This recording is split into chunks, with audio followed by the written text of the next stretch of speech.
ఇప్పుడే జీ5 app download చేయండి. చూడండి మీ ఫేవరెట్ టీవీ షోస్ ఎప్పుడైనా ఎక్కడైనా. ఆవిడ చనిపోలేదు, ఎక్కడో బతికే ఉందని నాకు అనిపిస్తుంది అత్తమ్మా. మహాలక్ష్మి బ్రతుకుంటే సంతోషమే. తనెంత చెడ్డదైనా అర్థాంతరంగా చనిపోవాలని నేను కోరుకోలేదు. తన కళ్ళ ముందే మహాలక్ష్మి కారు లోయలో పడిపోయి తగలబడిందని, మహాలక్ష్మి అందులోనే ఉందని ఆ యాక్సిడెంట్ కళ్ళారా చూసిన ప్రత్యక్ష సాక్షి మీ నాన్న చెప్పారు. అలాంటప్పుడు మహాలక్ష్మి ప్రాణాలతో లేదు అనే కదా అనుకోవాలి. పైగా ఆ CI3లో మహాలక్ష్మికి నమ్మిన బంటు. అలాంటి వాడే మహాలక్ష్మి చనిపోయిందని చెప్తున్నాడు. మనం నమ్మాలి కదా. ఎవరు ఏమన్నా ఆవిడ లేదు అంటే నేను నమ్మనత్తమ్మా. ఈ మాట నాతో అంటే అన్నావు, రామ్తోనో మీ మావయ్య గారితోనో అనకు. అసలే మహాలక్ష్మి పోయిందని వాళ్ళు బాధపడుతున్నారు. నీ అనుమానం వాళ్ళ ముందు చెప్తే నీ గురించి తప్పుగా అనుకుంటారు.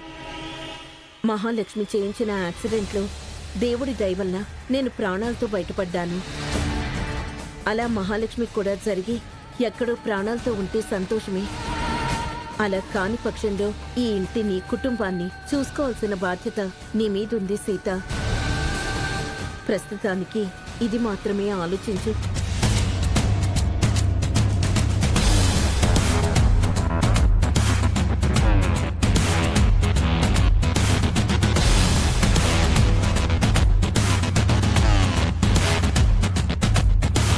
మహాలక్ష్మి అత్తయ్య బతుకుందంటే అత్తమ్మ నమ్మట్లేదు, ఇంట్లో ఎవరు కూడా నమ్మట్లేదు.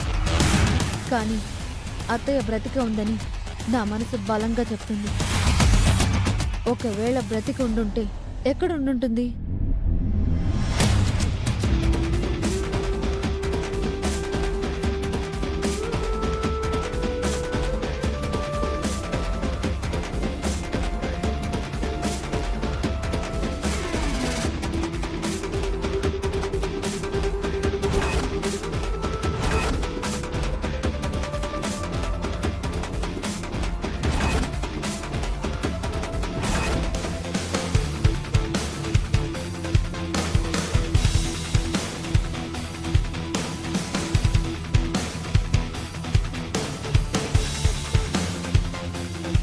కాంతమ్మ, అయ్యగారు, ఆవిడ గృహలోకి వచ్చిందా? ఇంకా లేదు స్వామి.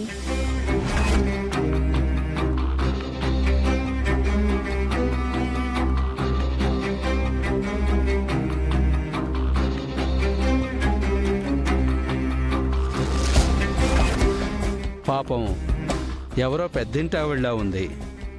ఏదో ప్రమాదం జరిగి లోయలో గాయాలతో పడి ఉంది. అదృష్టం బాగుండి ప్రాణాలతో మనకు కనిపించింది. ఆవిడ స్పృహలోకి వచ్చాక తన వాళ్ళెవరో తెలుసుకొని కబురు అందించాలి. అప్పటి వరకు తన గాయాలు నయమవటానికి చికిత్స కొనసాగించండి. అలాగే స్వామి. ఈమె గురించి పోలీసులకు చెప్తే మంచిదేమో కదా గురువుగారు? ఆవిడ స్పృహలో లేకుండా పోలీసులు మాత్రం ఏం చేస్తారు? ఎవరికీ చెప్పాల్సిన అవసరం లేదు. ఆవిడికి స్పృహ వచ్చాక మనమే వివరాలు కనుక్కొని ఇంటికి పంపిద్దాం.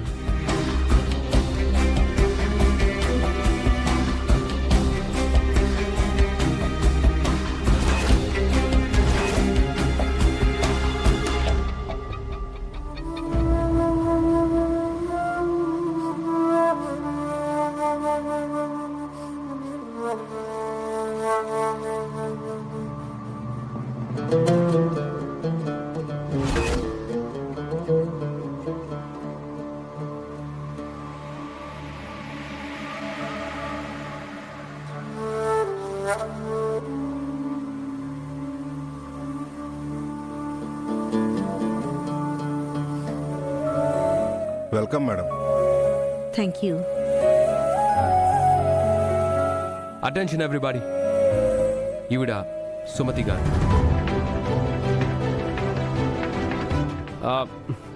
కాదు కాదు, విద్యాదేవి గారు, అవర్ కంపెనీ న్యూ ఇన్ఛార్జ్. ఇక నుంచి మా పిన్ని మహాలక్ష్మి గారు చూసుకునే పనులన్నీ ఈ విద్యాదేవి గారే చూసుకుంటారు. Welcome madam. Thank you. చూడండి, మహాలక్ష్మి గారు ఎంతో, ఈవిడ అంతే. ఆవిడకి మీరు ఎంత గౌరవం ఇచ్చేవారో ఈవిడికి కూడా అంతే గౌరవం ఇవ్వాలి. ఎవరైనా తక్కువ చేసి చూసారో వాళ్ళని వెంటనే డిస్మిస్ చేసేస్తాను.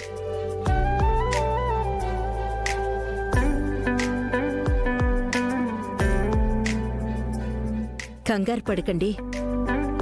తనేదో సరదా కంది. ఇక్కడ ఒకరు ఎక్కువ ఒకరు తక్కువ అని లేదు. మనమంతా ఒక్కటే. అందరం కష్టపడి పనిచేసి కంపెనీని వృద్ధిలోకి తీసుకొద్దాం. కంపెనీ లాభాల్లో కూడా మీకు వాటా ఉంటుంది. మీ శాలరీలు, బోనస్లు పెరుగుతాయి. ఇంకా మీ ఆరోగ్యం, మీ పిల్లల చదువు మీద కూడా కంపెనీ శ్రద్ధ పెడుతుంది. మనమంతా ఒక ఫ్యామిలీలా ఉందాం.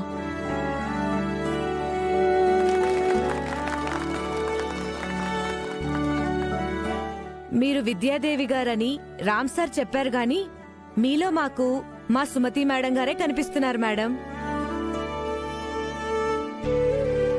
ఆవిడ కూడా అచ్చం మీలాగే మాట్లాడేవారు.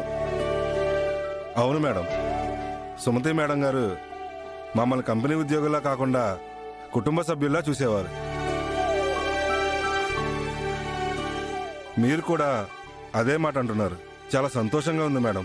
మీతో కలిసి పనిచేయబోతున్నందుకు నాకు సంతోషంగా ఉంది. అందరం కష్టపడదాం. మన కుటుంబం లాంటి కంపెనీని వృద్ధిలోకి తీసుకొద్దాం.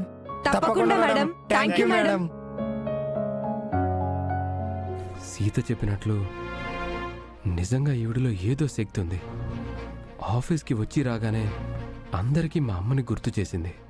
ఈవిడ్ని ఆఫీస్కి తీసుకొచ్చి సీత మంచి పనే చేసింది. ఏంటి మామ ఆలోచిస్తున్నావు? ఆ, ఏం లేదు. ఆవిడికి మా పిన్ని క్యాబిన్ చూపించు. మీ పిన్ని కుర్చీలోనా? అవును, ఆవిడ మా పిన్ని స్థానంలోకే కదా వచ్చింది. ఆవిడ స్థానంలోకి మీ పిన్ని వచ్చింది. రండి మేడం.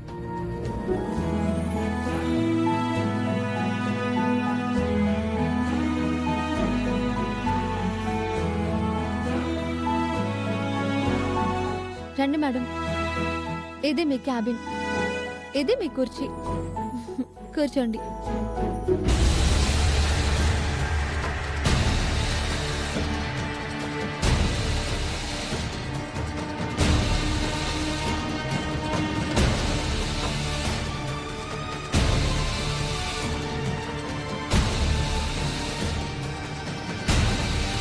ఏంటి మేడం చూస్తున్నారు?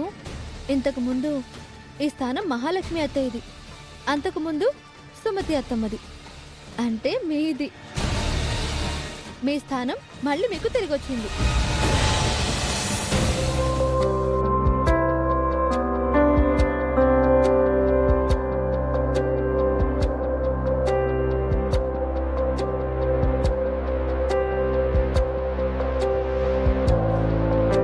ఏమైందత్తమ్మా?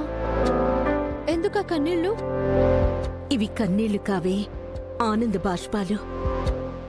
జీ5 యాప్ డౌన్లోడ్ చేసి అన్ని ఎపిసోడ్స్ పూర్తి ఉచితంగా చూడండి.